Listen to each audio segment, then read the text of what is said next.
Maalesef son dönemlerde uygulanan enerji politikalarının bir örneğini de biz burada Pırkus'ta net bir şekilde görebiliyoruz. Beldenin neredeyse tek mera alanı olan bu bölgeyi güneş enerji santraliyle donatacaklar ve halkın geçim kaynağı olan hayvancılığı çok büyük oranda zarara uğratacaklar. Yani bu aşamada yapılacak şey şudur aslında. Yani bu üretilen enerjinin halka nasıl bir hizmet sunacağı, buradaki halkın nasıl bundan faydalanacağından çok şirketlere peşkeş çekilmiş bir alandayız şu anda maalesef. Ve ablukaya alınmış bütün bir alan. Halk şu an keşif heyeti gelmiş ve bu keşif heyetinin düzenleyeceği rapor sonucunda bir karara varılacak. Umarım halkın ihtiyaçlarına cevap olabilecek bir karar çıkar buradan.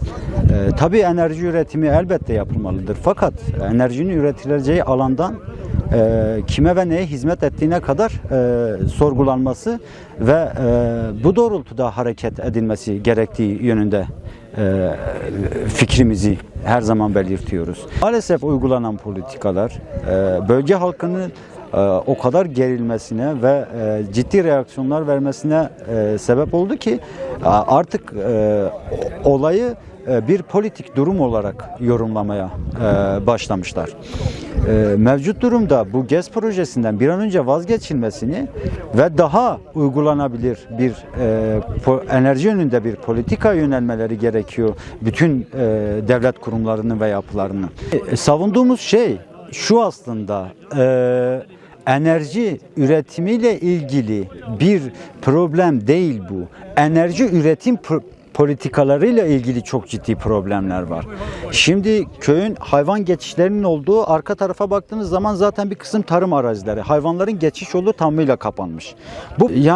Bu alanı da kapattığımız zaman buradaki hayvancılık artık yapılamayacak düzeye geliyor. Dediğimiz gibi eğer enerji üretilecekse üretilsin ama bunun politikası nedir? Halka hizmet ediyor mu?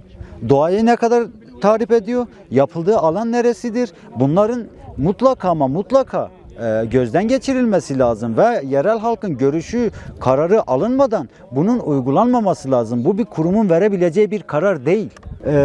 Bugün Varto hattından Ganiraş bölgesine kadar büyük bir GES alanı. Biz bugün Karlıova'dayız. Burada GES projeleri, Mardin Derik'te GES projeleri, Van Zilan'da GES projeleri ve öyle bir duruma getirdiler ki artık yaşanmaz bir hale getiriyor kırsal alandaki yaşamı. Ve bu halkın göçüyle sonuçlanabilecek bir olgudur. Bu bize neyi gösteriyor? Yani kırsal alanda yaşayan bu bölge coğrafya insanını göçertme politikalarıdır. Yani onlarda yeşil enerji diye ortaya konulan işte rüzgar enerji sistemi, güneş enerji sistemleri gibi sanki zararsızmış gibi gösteriliyor ama o öyle bir durum söz konusu değil. Bunların yapıldığı alanlar, neye hizmet ettiği, bütün bunlar göz önünde bulundurulduğu zaman aslında çok da masum olmadıkları net bir şekilde görülür. Bu alınan güvenlik önlemlerini şöyle yorumluyorum ben aslında. Kimi neye karşı koruyorlar? Şirketi halka karşı mı koruyorlar? Halkı şirkete karşı mı koruyorlar? Orada insanların bir düşünmesi gerekiyor. Gerek var mı buna? Hiç gerek yok. Halk kendi toprağında, bu insanlar yüzlerce, binlerce yıldır bu topraklarda yaşıyor. Temennimiz şu yönde, bu yapılacak keşfin sermayeden yana bir karar vermemesi yönünde. Maalesef eğer demokratik bir keşif olacaksa ve bu yönde bir karar verilecekse halk burada. Yani bunun demokratik zemini halktır. Halkta sormaları daha iyi olurdu. Buradan başka bir meramız yok. Bu halkın, on binlerce kişinin, on binlerce insanın, belde halkının bir kişiye tercih edilmesini, bu bir zulümdür. Biz bunu zulüm olarak görüyoruz. Halkın toprağını, merasını talan etmekle, zulüm etmekle, ellerinden almakla yani bir yere varılmaz bence. Ama o vakıfla halkı bu bir aydır direniyor. Bu zulme karşı direniyor.